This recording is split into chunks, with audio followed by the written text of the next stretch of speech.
All right, I think we can start, and I will take a few minutes with the introduction, so maybe other people join us in the meantime. Yeah, please come in. Oh, but you're from the organization, right? That's a shame. Yeah. Okay. Do you want to stay anyways? Yeah. All right. Um, okay. Thank you, everyone, for joining us.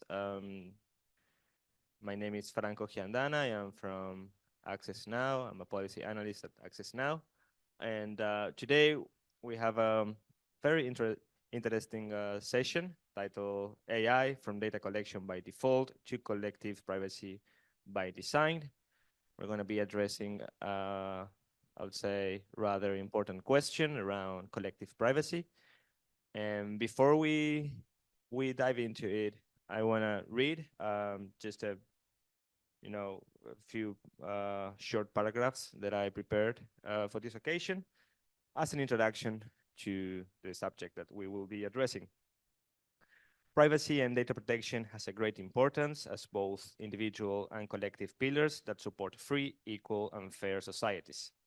While individual data rights emphasize personal autonomy and control over one's information, collective data rights focus on empowering vulnerable communities and provide broader societal benefits like trust in institutions, upholding democratic principles, and fostering social cohesion.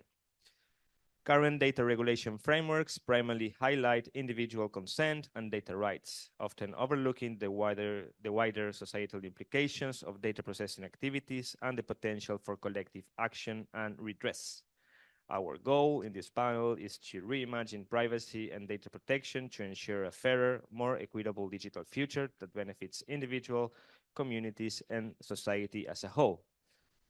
To do that, I am here with a wonderful set of speakers. I will be introducing them very briefly, beginning with Ellie McDonald, who is joining us from the UK. She is the advocacy lead at Global Partners Digital, where she works primarily on AI and emerging technologies, trust and security, and encryption.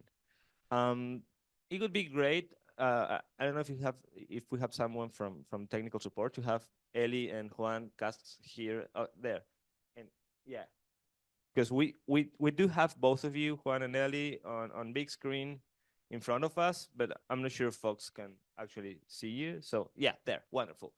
Also joining us online, we have Juan de Brigard from Colombia. He holds a degree in philosophy and a master's in bioethics.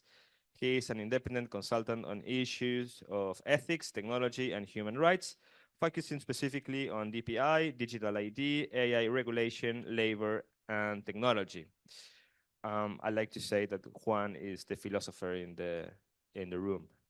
And joining us here in person, we have Paula Guedes, who is a PhD candidate in law and AI in the Catholic University of Portugal, Porto, researcher at Núcleo Legalité from the Pontifical Catholic University of Rio de Janeiro, and the focal point in the AI working group from the coalition, from the Digital Rights Coalition here in Brazil.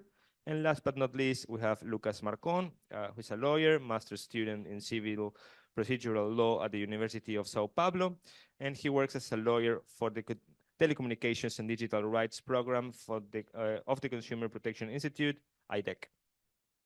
All right, so to begin with, I think we should address the very concept of collective privacy. So Juan, can you please tell us why AI pushes policymakers and civil society to consider collective privacy as a concept and eventually as a potential new right?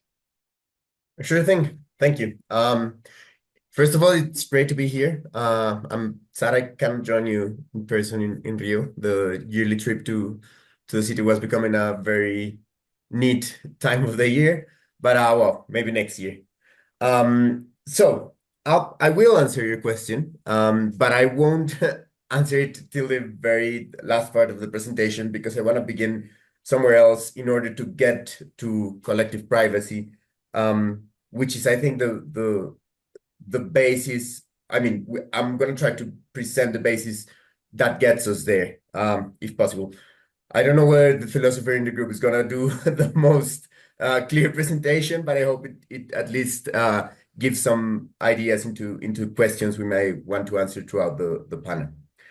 So I wanted to begin, instead of talking about collective privacy at the beginning, by addressing how we currently try and protect privacy in the current state of affairs. And the main mechanism we have for that is informed consent, or I should say voluntary informed consent. And I think the crisis that we're going through indicates that whole procedure to defend privacy, it's clearly obsolete. I think consent nowadays is not voluntary. It's not consented in most cases, and it's definitely not informed. And I think a couple of examples should illustrate why I think that whole structure of protecting privacy has reached this point. I think it's certainly not voluntary, in that in many instances in which we surrender personal information, we are not doing it because of a voluntary reason which we want to give the information, but we're doing it because of what we are gonna gain with that information. The most obvious example of this could be, for instance, public interest of gathering information, such as digital ID, in which case you cannot withhold consent because you get casted out of benefits, of public benefits. So it's not voluntary in that sense.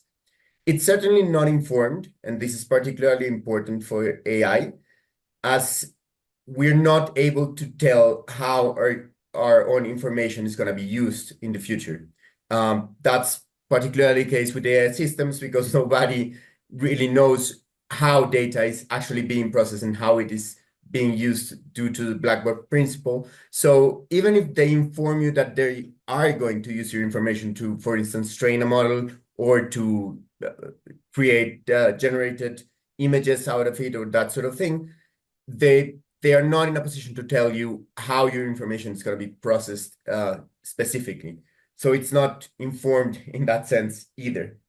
And it's certainly not consented, in that many instances of using your personal information through AI models is posterior to the data gathering that took place in the first place, right? So you're not consenting to that particular use of your information in the context of AI.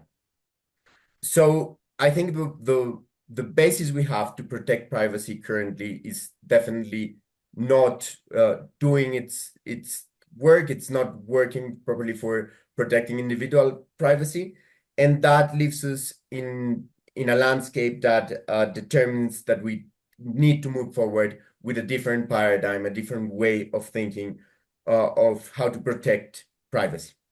So with that basis, I'll now try and address the question regarding group privacy. And I think there's an underlying question that we haven't completely answered yet as a society, and it's whether we treat privacy as an individual right currently. The most intuitive way of answering that question, of course, is that we do. We do treat it as an individual right because, of course, informed consent is an individual document that you sign as a natural person, and that should grant you some sort of control over your own information. But there are some instances, and I want to stay in those examples for a little bit, in which we're thinking of data protection not as an individual right, but as a collective right, not in terms of a collection of individuals, but of a collection of data points.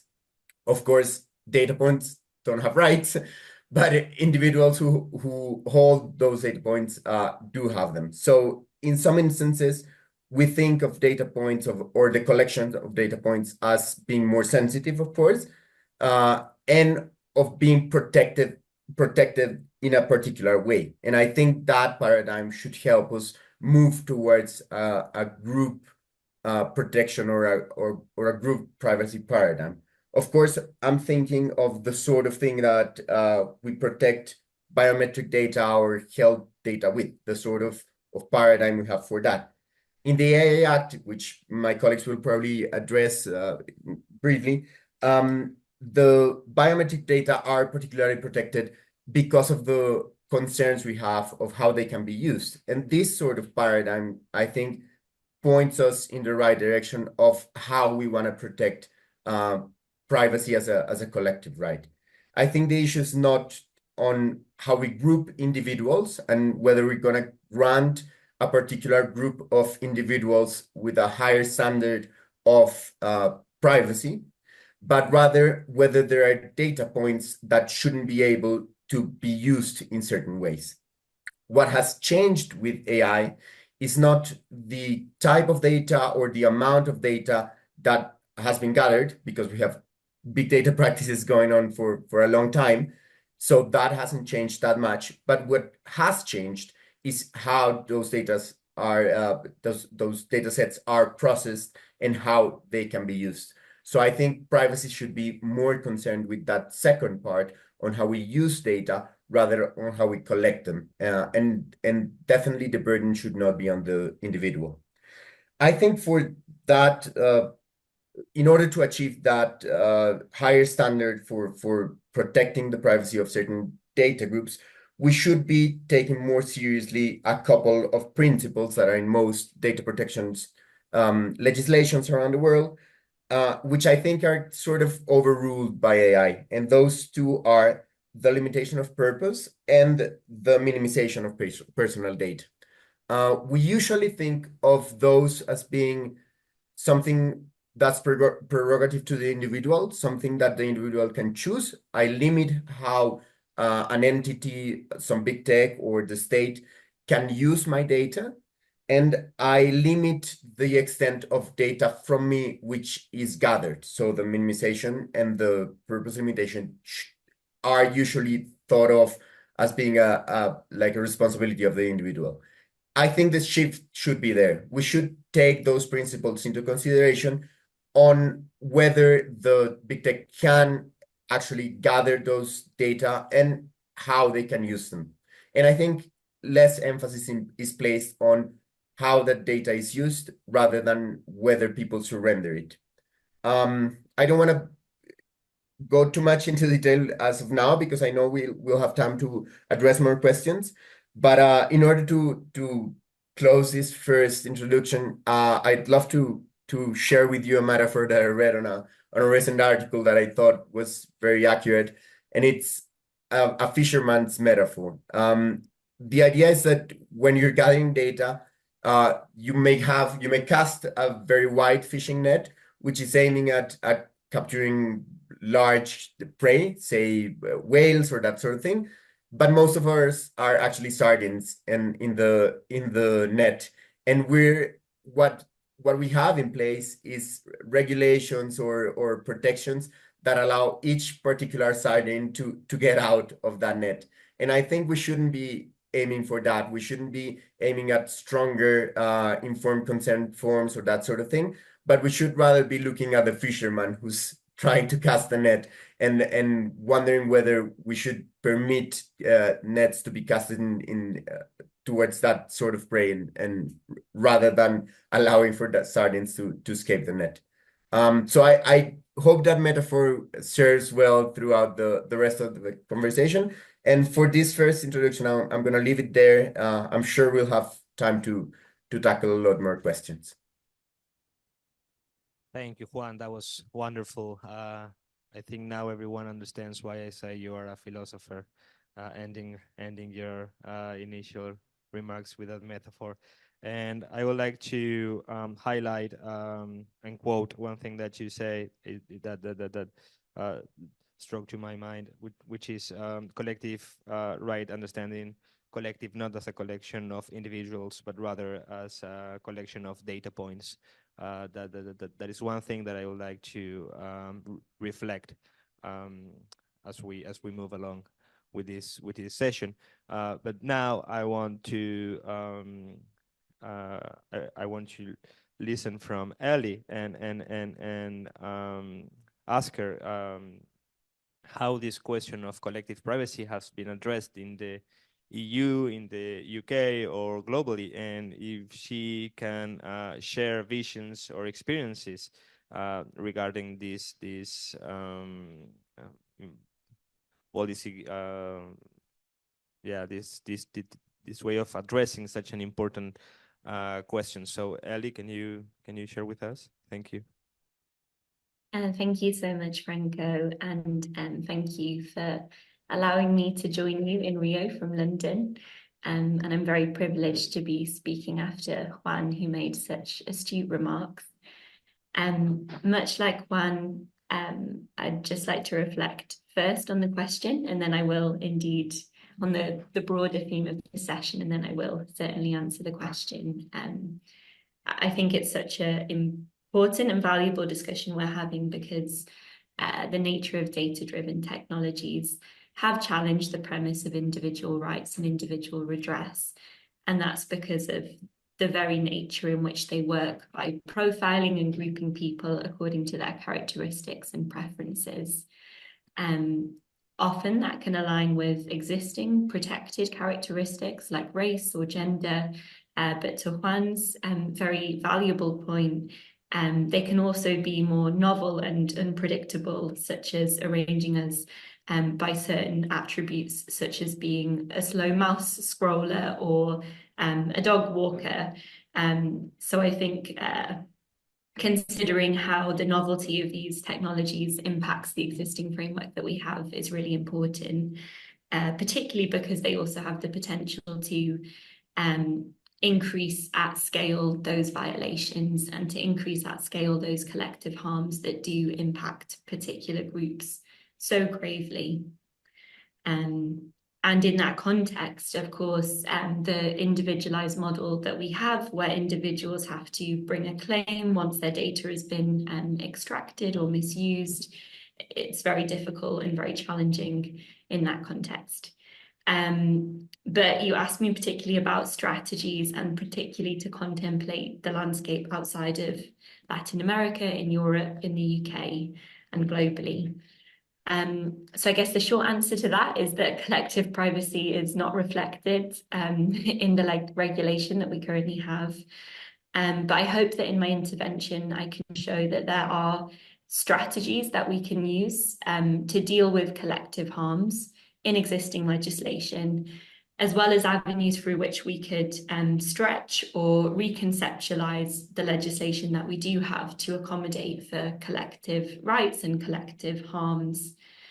So to give the context, in the EU, we have, of course, the General Data Protection Act and the new EU AI Act. And these are really valuable instruments. Their importance shouldn't be understated because we're very fortunate to have a comprehensive data protection framework in Europe. But as I mentioned, they don't conceptualize privacy or data protection collectively, and they don't facilitate collective redress, and that is a challenge. However, I do think that there is a kind of notable aspect of them, a strategy, you could say, which warrants some contemplation, and that's the requirement to include ex ante or preemptive impact assessment. So in the GDPR, that's the requirement to undertake data protection impact assessment where data processing is likely to be high risk. And similarly, in the EUA Act, there's a similar mechanism of a fundamental rights impact assessment. But looking a bit more particularly at the GDPR, this data protection impact assessment requires assessing the necessity and the proportionality of processing, assessing the impacts to rights, including their severity, and assessing what measures should be put in place to address potential negative impacts on rights. And this concept of risk is linked directly to the harm or damage to individuals, and that is conceptualized in an individual manner. But I do think there's some interesting work happening among the local data protection authorities to conceptualize this a bit more broadly. So in the UK, the Information Commissioner's Office, which is the data protection authority, interprets this clause around significant economic or social disadvantage to refer to societal or systemic impacts. So that gives us a route. And I think that where used robustly and where used well, this mechanism of preemptive impact assessment can be useful because it allows us to identify and hopefully to address preemptively systemic or collective harms before they occur. However, it is limited, it's still individualized, and it doesn't provide for this collective redress. So what do you do then once it happens? Of course, there are other mechanisms available in the law for that, but I do think that this preemptive rights impact assessment is an interesting one and one that we can do more with. It's also one that's reflected, just looking at the global level, in the Council of Europe's Convention on AI, which is the first AI convention that takes an explicitly human rights approach and which can be global because it's open to accession globally. And the Council will soon be developing its methodology for rights and impact assessment. So while observers like ourselves at GPD to the Council of Europe's Convention on AI do have some concerns about the shortcomings in the Act, we think that this impact assessment mechanism could be a really interesting place to push. And then I just wanted to reflect briefly too on the impact of AI-related legislation. I did mention briefly the AI Act, but I think that's also given scope for some really interesting work by data protection authorities to undertake algorithmic impact assessments. And an example of that would be the Netherlands, where after a number of really grievous AI-related discrimination cases, their data protection authority is now introducing algorithmic impact assessments. So I do think that's an interesting and pragmatic mechanism through which to approach it. I also wanted to note briefly the work of other organisations in Europe. So there was a really interesting conference this year, the European Data Protection Summit, where this similar question was considered. And there was some discussion about how to reconceptualise the European Collective Redress Directive, which is a consumer rights related mechanism which permits cases to be brought by a group of claimants. So there was some thinking at that summit about how that could be stretched or reconceptualized to take it from its more consumer rights focus to more of a collective group focus. However, to Juan's presentation, I will make the important caveat that that was very much a collective of individuals bringing a claim as opposed to a collective approach.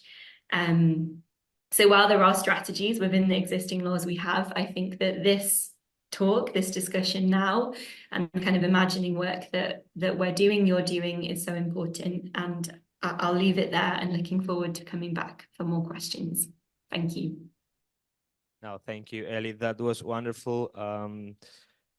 I think that you're absolutely right when you point out the fact that attributes such as race, gender, and other personal attributes can be put at risk, specifically when processed by AI systems, and that should be taken into account when designing policy remedies for such an important challenge that we have in society. And also I would also like to point out the fact that when you mentioned DPAs in Europe making a good job trying to put out algorithmic assessments and how to kind of reduce risks in through that way. I was thinking about the example that you mentioned of the Netherlands and one report that they published recently stating that almost any data scrapping activity could be against the GDPR, and that was a great starting point for conversation, and that was that happened maybe, I don't know, like 1 month ago, so it's still very, very fresh. So I would encourage folks here in the room to go and check that out. Unfortunately, it's only in Dutch or English, but I think that English is going to be easier than read it in Dutch. So yeah, if you Google it, you will be able to find it. I would like now to come all the way back to Brazil and ask Paula, how is the data protection landscape here in Brazil? And also if she can tell us a little bit about what's going on in Latam. And also, I know she has been working a lot around the AI bill here in Brazil. So it would be great if she can tell us a little bit on what has been going on and what we can expect from the Brazilian Congress in that sense. Paula? Thank you. Good morning. So just to begin, I want to apologize for my bad English at this time of the morning. So be patient with me. But yeah, talking about personal data regulation here in Latin America, I think we are now in a scenario that Brazil is kind of an example of personal data regulation with LGPD, and the other countries in the region are in a process of trying to create a new legislation or just update the ones that they have. And in the meantime, they are also trying to create legislation for AI, maybe trying to put the cars, I don't know how to say it in English, but okay. Trying to anticipate some things that they will have to do in the future, but with no basis to do that. Because I think to have and to start thinking about AI regulation, we have to have a proper field of data protections in the country. So I totally agree with Juan that we have consent situation that is not adequate for the scenario that we have today with huge technology just scraping our data online. And in Brazil, thinking about collectively rights and actions, I think we have a scenario of protecting rights collectively for years, especially because of our consumer code and all the authorities that are trying to put claims like in a collective way. We have a microsystem of collectively rights. I don't know if that's the term in English, but we have a good scenario of this protection collectively. In LGPD, we have a mention in Article 22 about the possibility to data subjects to put a claim like individually or collectively. But I think also that today maybe we have to think about other concept of personal data, because in a way that we have today is really have to be person identified or identificable. I don't know how to say in English, but okay. We have to have a person related and not just thinking about groups.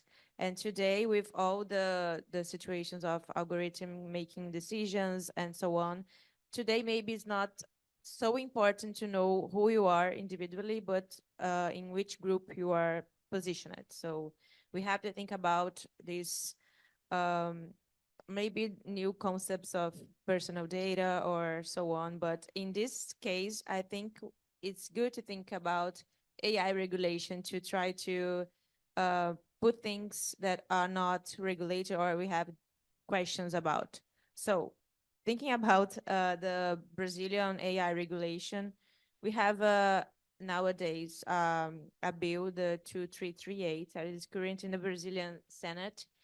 Is the best project that we have here in Brazil, because we had one in the past that was not so good. It was really Prince-based, because in the end they were trying just to create like a soft law in hard law, if I can put it that way. But this bill that we have right now is really inspired in the AI Act.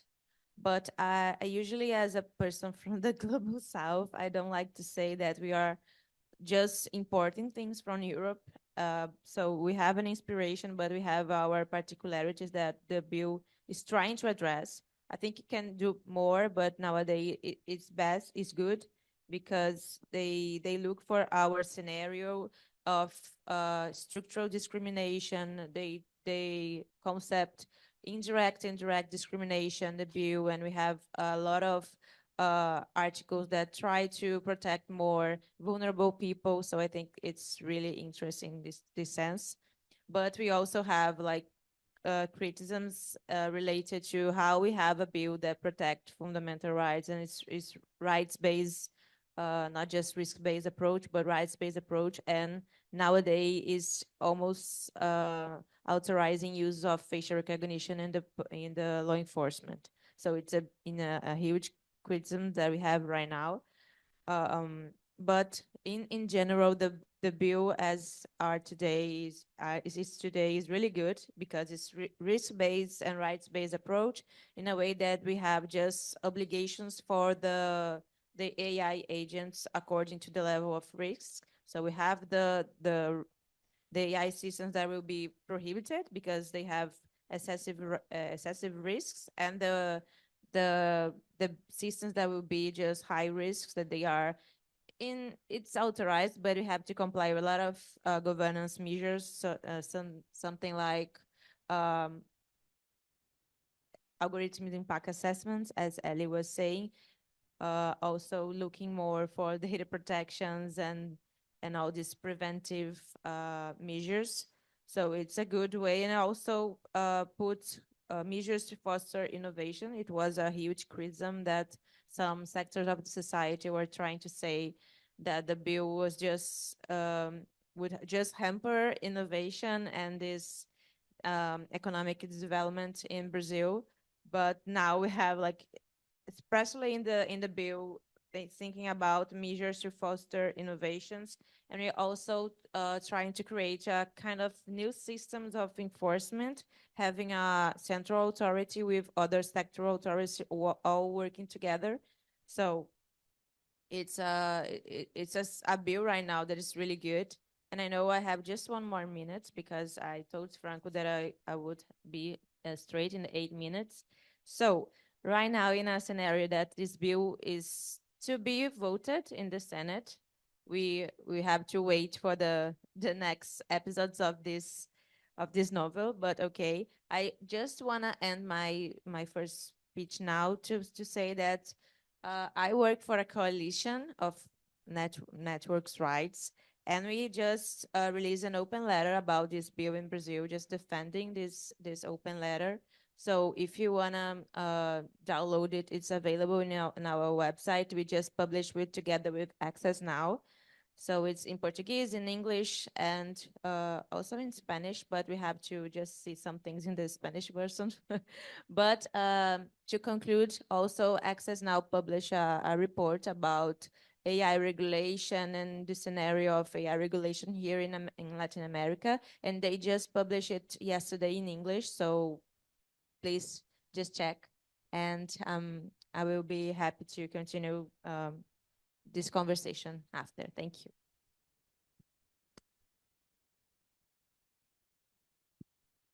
Obrigado, Paula. That was great. One thing that I think, we have to say that's, as much as it's necessary, no matter how many times you and I mean, not you, but regulators may hear this. When it comes to Latin America, we do need data protection first and AI regulation second. We need to have this order in terms of, what's necessary to deliver comprehensive protection for citizens. We are in a time where AI hype has taken the policy development agenda completely, and data protection has been somehow, I don't know, forgotten or left behind, or put on hold. Say it as you wish. And there are a lot of AI bills being introduced in almost every country in the region. You can actually go and check that information in the AI report that Access now published in English just yesterday, and it's also available in Spanish since January or February. I don't remember.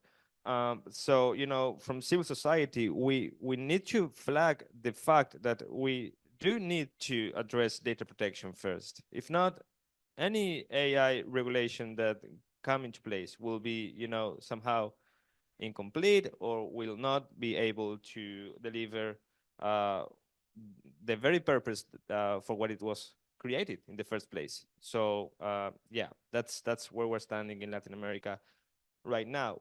But thankfully, we have Lucas here in the room who can tell us how to navigate collective privacy protection from a consumer's related rights point of view. And also that is very interesting since there was a recent decision from the Brazilian DBA to suspend the deployment of Meta's new privacy policy to train its generative AI systems using users' public content. So Lucas, and just to make clear, IDEC, the organization for which Lucas works, was behind such decision. So Lucas, can you tell us more about this? Thank you. Yeah, thank you. First of all, I'd like to thank you, Franco, for inviting me and providing such an interesting panel. And I'd like to thank Paula for her work in Brazilian AI bill.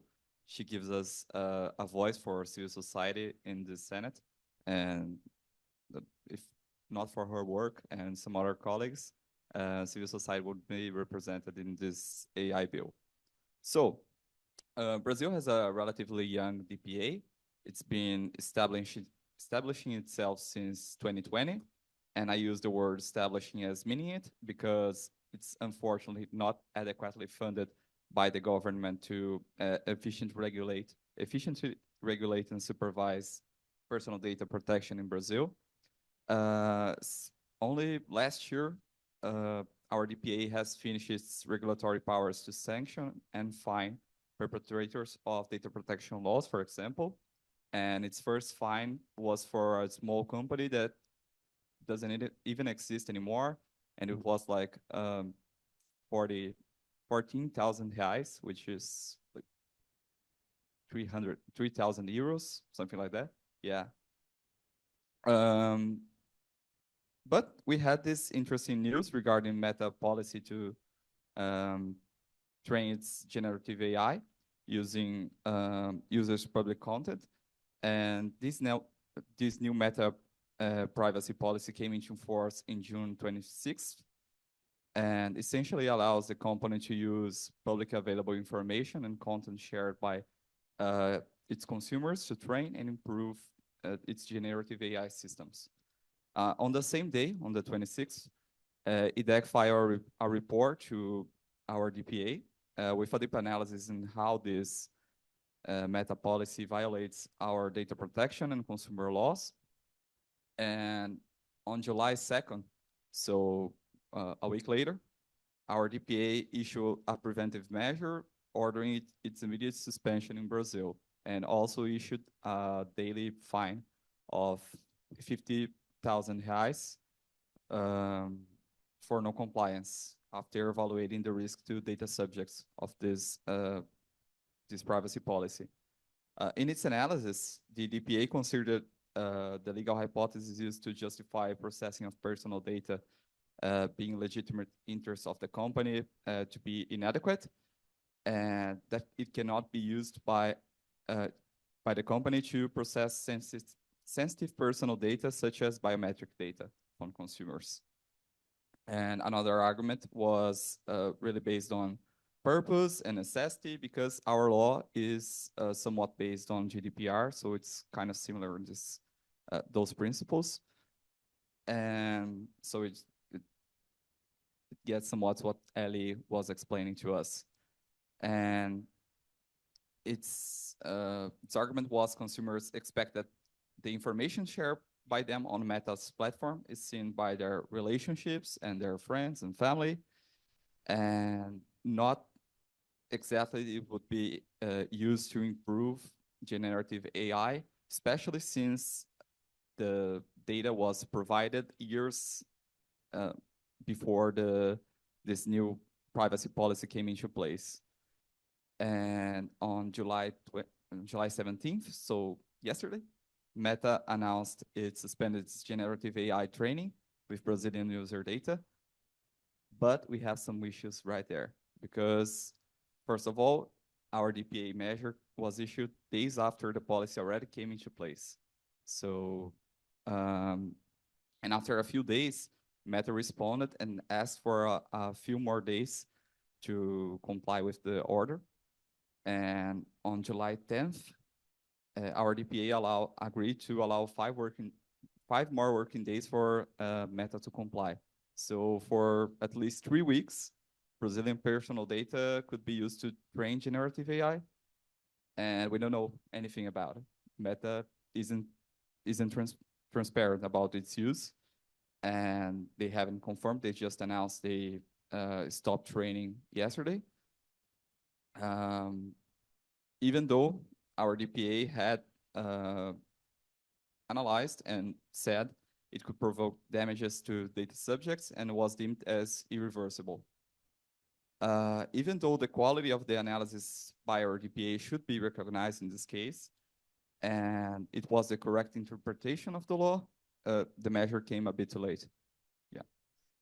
And in this case, we fear something quite similar might happen to what we've seen in the past with our DPA, such as the WhatsApp privacy policy case in 2021, which our DPA emitted a preventive measure appointing several infringement of our data protection law by WhatsApp because of their excessive collection of data from consumers and its sharing with other Meta companies for advertisement and content recommendation.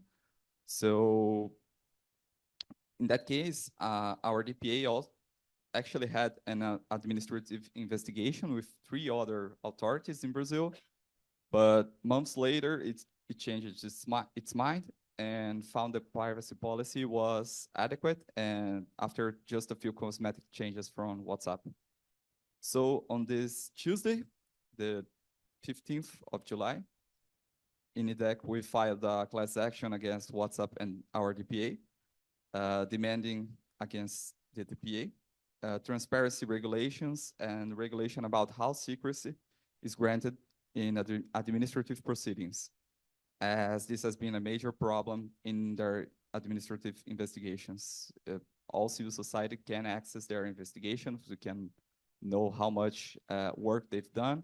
We just see things that are publicated, and we never see the response of the companies, or even sometimes government. Yeah, we have some data leaks in Brazil, even involving sensitive data such as health data leaks, and we don't know exactly what the government has, how it has defended itself, you know.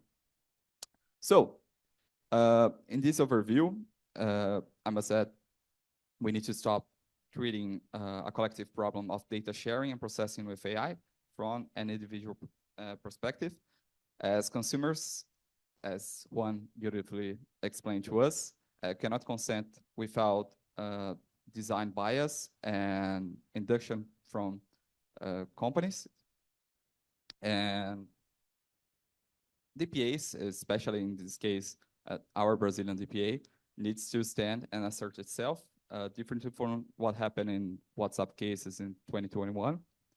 As it's not enough to have a law written and an authority set up if it isn't efficient in its investigation. We need to have our authorities guidance to develop a collective privacy recognition. That's it. Thank you. Thank you, Lucas. That was wonderful. I'm always amused to see how strategic litigation can pull the trick. Sometimes, you know, it's a lot of fun, but it's also, you know, a reason to keep working and to engage with organizations such as IDEC, who can navigate the complex of litigation. We have seen this also in my home country of Argentina, and it always strikes me as something you know, amazing, and that's why we wanted to hear from you. And just for the audience to know, the Brazilian DPA's decision on suspending Meta's privacy policy is also in line with what happened in the EU, where Not of Your Business filed 11 complaints, which ended up with the Irish DPA suspending Meta's policy, and it was then later stated by Meta that such decision was a shame and a lack of opportunity and against innovation. So just for you to have an idea on how a company like Meta respond to when DPAs actually do their work. The arguments are very lighted in my perspective, at least. All right, so we have a few more minutes for questions, if anyone wants to raise their hand. Okay, we do have a question over there. Do you mind? Yeah, thank you. Hi, everyone. Nice panel. Thank you for all the speakers. You were awesome. So my question is for IDEC, so Luca. I know that the legal basis of legitimate interest cannot be used for sensitive data as biometric. So I have two questions, because I think we are in a complicated landscape with the decision at all. I don't think it's a problem. I think it's an advance. I thank you for your work always, because IDEC is awesome. I was also an IDECian, so I share the feelings for the organization. But I was a bit worried about how to navigate the proper legal basis to use public information to train AI. Is this a general problem, or we can use other legal bases such as legitimate interest for other types of data, or the civil society and the DPA, in your opinion, should consider it a problem as well, even if we have transparency measures being used by the private sector? Is it a problem at all? We should always use or look for the consent, or can we rely on other legal bases such as legitimate interest, but on others as well? Because otherwise, I think it would be kind of hard to manage to advance the technology like generative AI. But I mean, it's hard to obtain consent, and it's not always the best legal basis, as you don't have a proper assessment of the rights that are being damaged, of how consumers can interact with the company and all.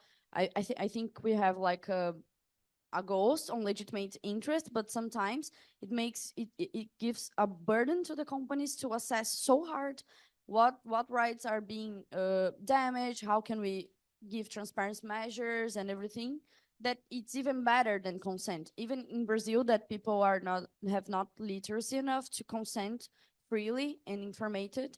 So I would like to hear your thoughts on that, because I think it's interesting. That's a really interesting question.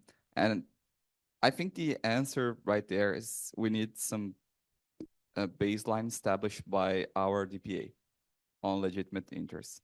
Our Brazilian DPA at least has published some studies on concepts such as legitimate interest and other studies on concepts from data protection. And they are really interested. They establish some guidelines to use legitimate interest, but they can't be enforced right now. So we need some written baseline, as It's our tradition to have things written in Brazil. But you definitely can't process data using legitimate interest for the usage of the company, data there that is generated using apps, using platforms, using digital websites from companies. This can be treated, this can be processed inside the platforms using legitimate interest, for example, but you can't give it, you can't use this legal hypothesis to process the data from outside the platform or to explore economically this data, you know? I don't know if it was clear enough. Yeah, basically you need guidelines from our DPA to be able to use legitimate interest, and you need to know when you can or you can't use as a legitimate legal hypothesis to process data. But I believe if we have this baseline, at least it will be more, it'll be clearer when you can or you can't. Because as itself, you have right now you have to look case by case.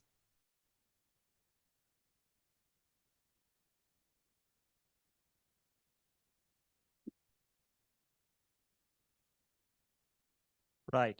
Wonderful. I think we are 1 minute past, but we can stay for a little bit longer, right? Yeah. 10 minutes. Yeah. All right. Is there any other question from the audience? Yeah, we do have one here.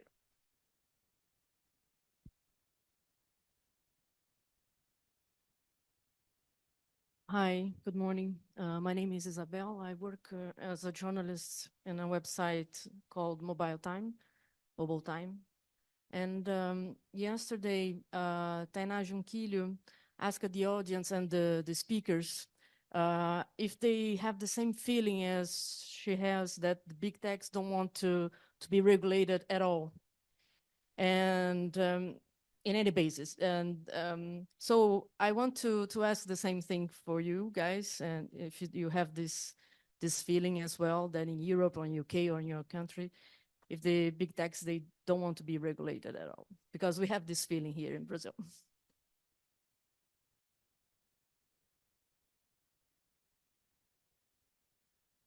Wonderful. Ellie, do you want to take this one? I can. Yeah, I can. I mean, I think we're seeing that, in short, yes, it feels this way, right? Like if we look at some of our advocacy related to the EU AI Act or the Council of Europe's Framework Convention on AI, we see these really glaring gaps in the legislation. And really hard-fought battles, including by all of the organisations represented on this panel and those of you in the room, to ensure that those legislations are robust, that they can cover private sector, that they can cover national security uses, and yet we see these really glaring gaps where they don't. But I don't wish to be so pessimistic. I think because of that really hard-fought work, we also see that significant gains have made. But I guess, you know, for example, including biometric data within the scope, as Juan mentioned in his intervention, and also the fact that there is even a fundamental rights impact assessment as part of the EU AI Act. That was a really hard-fought development by civil society and by affected communities. So I want to be optimistic, but I suppose that it speaks to the point that we can't always rely on these legal tools and on these power asymmetries to grant us the rights that we need. We need to have these broader conversations where we do the imaginary work and where we act collectively, because it won't happen if we don't do that work. Yeah, I hope that can be a helpful and not too pessimistic answer. No, that was wonderful. I would also like to add that there were certain times when big tech actually approached civil society and regulators and said, please regulate us.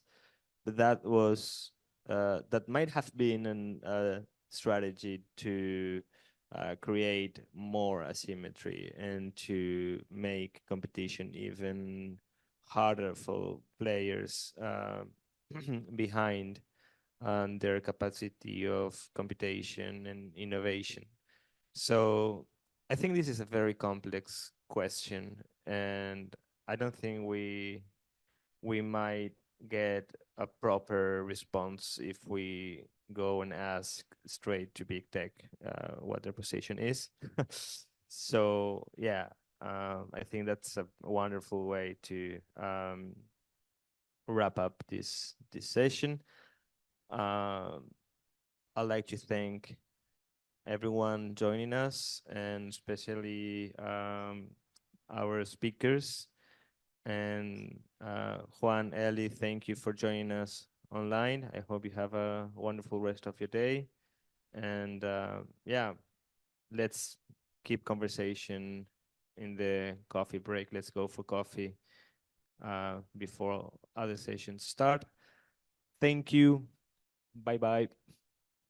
Thank you. We'll join you in person next time. Thank you so much.